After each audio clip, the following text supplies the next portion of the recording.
My best friend's husband called me and said, "We need to talk now." When we met, he placed a USB drive on the table. I plugged it into my laptop and watched my wife. His wife. A hotel room. When the video ended, we just sat in silence until he finally said, "What do we do now?" I never thought I'd be in this situation.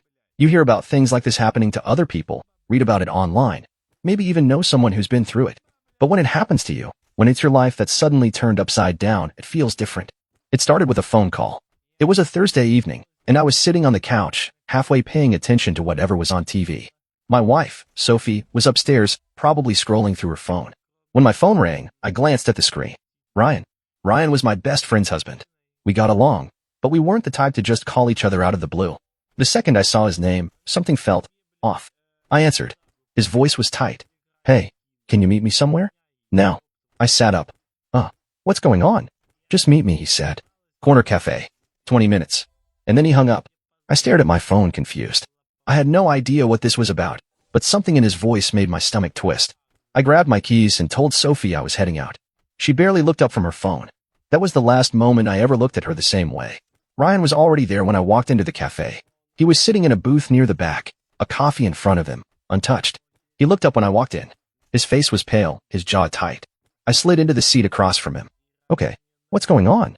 He reached into his pocket, pulled out a small USB drive, and set it down between us. "Watch it," he said. I stared at it. "Ryan, what? Just watch it." There was something in his voice that made me stop asking questions. My hands felt clammy as I pulled out my laptop and plugged in the USB. There was one file. Hotelroom.mp4. I clicked on it. At first, the screen was dark. Then, the image adjusted, and I saw a hotel room. And then, I saw her. Sophie. My wife. She was laughing, sitting on the edge of the bed. Then, another person entered the frame. Ryan's wife. My best friend. They were talking, smiling. And then I heard Sophie's voice, clear as day. "I can't believe we've kept this secret for so long." Ryan's wife grinned. "I know. And they have no idea." I felt my stomach drop. I think my brain shut down for a few seconds because the next thing I knew, the video had gone further. They were closer now, whispering. And then, I slammed the laptop shut. The silence between me and Ryan was thick. Neither of us said anything for a long time. Finally, he let out a breath. "So," he said, voice flat. "What do we do now?" I had no answer. I don't remember driving home. My hands were gripping the wheel so hard they hurt. My ears were ringing. My thoughts were racing. When I walked inside, Sophie was in the kitchen, pouring herself a glass of wine like nothing had happened. She looked up and smiled. "Hey, you were gone for a while," she said. I just stood there, staring at her. For 10 years, this was the woman I had shared my life with. The woman I had trusted. And she had been lying to me. I clenched my jaw. "We need to talk." Something in my voice must have been different because her smile faltered. She set down her glass. "What's wrong?" I walked over to the table, opened my laptop, and pressed play. She watched. And then, when it was over, she just sat there, silent. I waited. For an excuse. An explanation. Maybe even a denial. But all she said was, "I'm so sorry." That was it. No, it was a mistake. No, I didn't mean for this to happen. Just those 3 words. And for some reason, that made it worse. I felt my hands shake. "How long?" She swallowed. "Almost a year." "A year." I let out a short, bitter laugh. "A year," I repeated, shaking my head. She didn't cry. She didn't beg. She just stared at me, like she was waiting for me to tell her what would happen next. I turned and walked out of the room. I couldn't even look at her anymore. Ryan and I kept in touch. He confronted his wife that same night. She tried to lie at first, tried to spin some story. But when he told her about the video, she gave up. Said she was sorry too. I stopped sleeping in the same room as Sophie. We barely spoke, only about things that had to be talked about. A week later, I met up with Ryan again. He looked just as exhausted as I felt. We sat across from each other in silence before he finally spoke. "Do you think they ever really cared about us?" I didn't know what to say, because at that moment, I honestly wasn't sure. Ryan and I sat there in silence, staring at our coffee cups like they held answers. The exhaustion was settling deep in my bones. Neither of us had slept much. How could we? Our wives, the people we trusted most, had been lying to us for almost a year. A year. That was longer than some marriages even lasted. Ryan let out a long breath, rubbing a hand over his face. "I keep thinking about all the times she looked me in the eye and said she loved me," he muttered. "How do you fake something like that?" I didn't have an answer. I kept thinking about Sophie, the way she had just sat there, not crying, not fighting, not even really reacting. Like it was already over for her. Like she had made peace with this a long time ago and was just waiting for me to figure it out. Ryan shook his head. "I almost wish I never found out. I knew what he meant. The truth was unbearable, but ignorance had felt safe. I used to look at Sophie and feel love. Now, all I felt was betrayal. Every moment we'd shared, every kiss, every laugh, it all felt like a lie. I glanced at Ryan. What if there's more? He frowned. More what? What if it wasn't just them? His face darkened. You think there were others? I had no proof, but something about how calm Sophie was that night, how she didn't even try to lie, made me wonder. If she had been hiding something for a year, how much more was she capable of? Ryan's grip on his cup tightened. I need to know. So we decided to dig. And what we found made everything worse. Ryan had access to his wife's phone records through their shared account. He sent me a screenshot the next day. Hundreds of calls and texts. Not just between her and Sophie. There was another number. A recurring one. When I checked Sophie's phone bill, I saw it too. The same number. Over and over. Ryan's text came in seconds later. We need to find out who this is. I agreed. We ran the number through a reverse lookup site. The name that popped up wasn't one I recognized, but Ryan did. His face went pale when he called me. You're not gonna believe this, he said, voice tight. Who is it? My coworker. James. My stomach dropped. Your coworker? Yeah. And the worst part? He let out a bitter laugh. I introduced him to my wife. A few months before all this started. I closed my eyes, trying to process it. This wasn't just one betrayal. It was bigger than that. It was a pattern. Ryan decided to confront James first. He showed up at his office, walked straight into his cubicle, and dropped his phone onto the desk. Why the hell is your number all over my wife's call log? James paled. What? Don't lie, Ryan snapped. I already know about Sophie. Now tell me the truth. James's face went through a dozen emotions before finally settling on guilt. It was nothing serious, he muttered. Ryan clenched his fists. Nothing serious? James swallowed hard. Look, man, it was a thing. Just a few months. It wasn't. Ryan didn't let him finish. He turned and walked out. I got the call 5 minutes later. Sophie was with him too. My vision blurred. Are you sure? He admitted it. Said it only happened a couple times, but I don't believe him. Do you? I didn't. And suddenly, I felt nothing. Not anger. Not sadness. Just numb. Sophie had lied to me about everything. And I wasn't sure I even knew who she was anymore. That night, I confronted her again. She was sitting on the couch when I walked in, looking at her phone like she didn't have a care in the world. I sat down across from her, pulling up the phone records. Who's James? I asked. Her whole body stiffened. She looked up, and for the first time since this all started, I saw something close to fear in her eyes.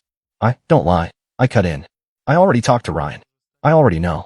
Her lips parted, then shut. I waited. Finally, she let out a breath. It was a mistake. A mistake. My voice was low, steady. You don't accidentally do something like this. And certainly not more than once. She flinched, but didn't argue. How long? I asked. She hesitated. Sophie. A few months, she whispered. I laughed. I actually laughed. A hollow, bitter sound. She looked down. I never wanted to hurt you. But you did. Silence.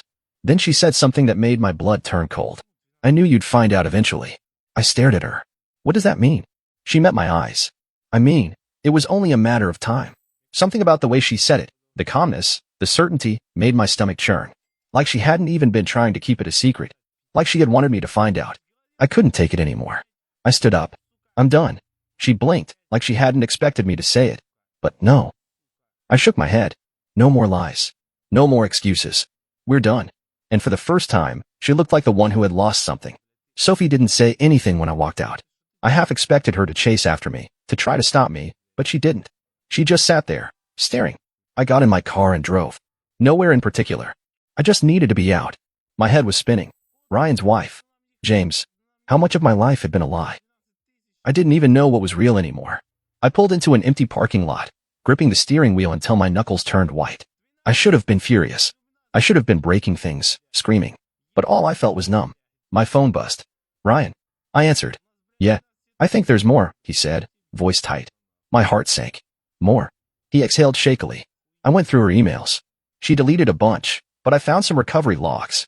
There was another name. I braced myself. Who? You remember Ethan? I felt like the air had been knocked out of me. Ethan was an old college friend of mine. We hadn't been close in years, but we still talked occasionally. He'd even been at my wedding. You've got to be kidding me, I muttered.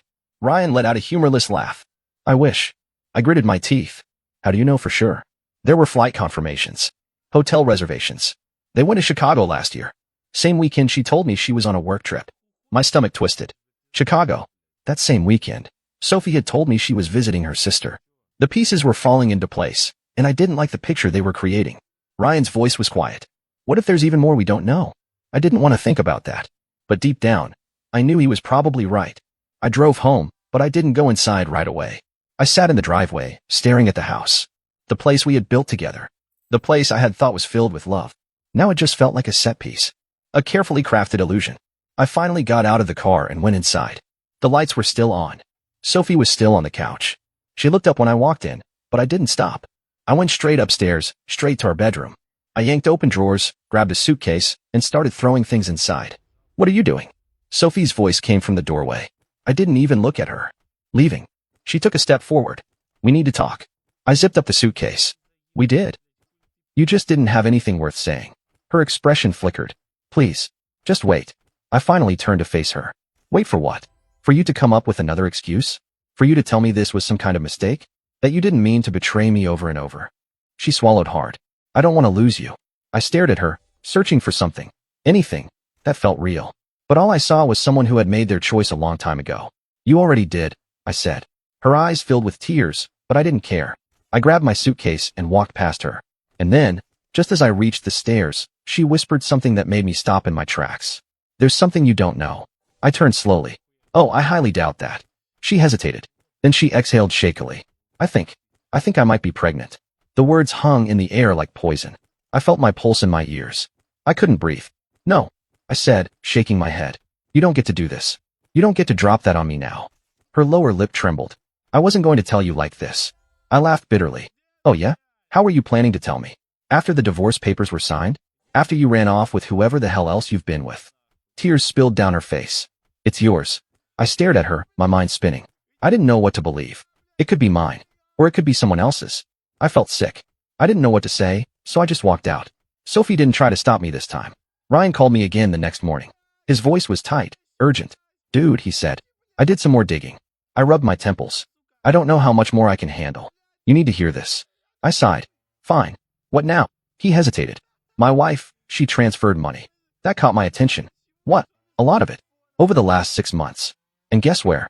I felt a cold chill crawl up my spine. Where? To a private account. Under Sophie's name. I sat up straight. Are you serious? Dead serious. He exhaled sharply.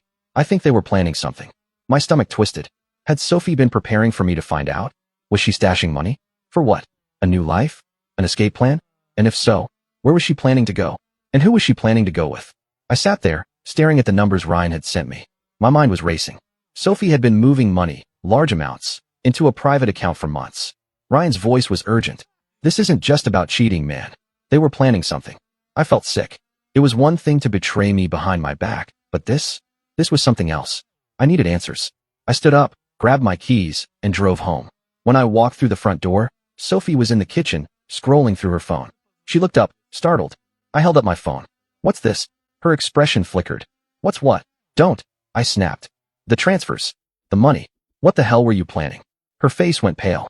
I don't know what you're talking about. Wrong answer. I said, my voice shaking. Ryan found the transfers. They went to your name. Were you planning to leave? To disappear? She opened her mouth, then shut it. I took a step forward. Who were you leaving with? She swallowed. I felt my stomach drop. It wasn't just the affair, was it? My voice was low. You weren't just cheating. You were leaving me. You were waiting for the right moment. She hesitated. That was all the confirmation I needed. I let out a short, humorless laugh. And you were just going to take the money and go? She finally spoke. It wasn't like that. I scoffed. Then what was it like? She wiped her hands on her jeans, her breathing uneven. I was scared. I shook my head. Of what? She blinked rapidly. Of telling you the truth. I let out a bitter laugh. You mean the truth that you've been planning to walk out on me for months? Tears welled in her eyes. I didn't want to hurt you. I felt something snap inside me. Are you kidding me? You didn't want to hurt me, but you had multiple affairs, you lied to my face every single day, and you were taking my money behind my back? How the hell was this not supposed to hurt me? Her shoulders shook. Who was it? I cut in. Who were you leaving with? Silence. Then Ryan's wife. My body went cold. I didn't even know how to process it. I felt like I'd been punched in the gut. Sophie looked at me with desperation. It wasn't just about the affair. We fell in love. We didn't mean for it to happen. My ears were ringing. Ryan's wife. Not James. Not some random coworker. Ryan's wife. The woman I had trusted. The woman Ryan had trusted. I couldn't breathe. Sophie wiped at her tears. We thought we could do it without hurting you. We just needed time. I stared at her. You were stealing from me. She flinched. You were planning to take everything and run away, I said, my voice eerily calm. And you were just waiting for the right moment. She shook her head. No, I don't care, I interrupted. I don't care anymore. Her face crumbled. But I was done. I turned and walked toward the door. Sophie, I said, not looking back. I hope you got everything you wanted. Because after today, I don't exist to you. She let out a choked sob. I didn't stay to hear the rest. I walked out the door, and I didn't look back. Ryan was waiting for me at a bar. He didn't ask how it went. He could see it on my face. Instead, he slid a drink toward me. So, he said, staring at the counter. Now what? I exhaled. I didn't know. I really didn't know.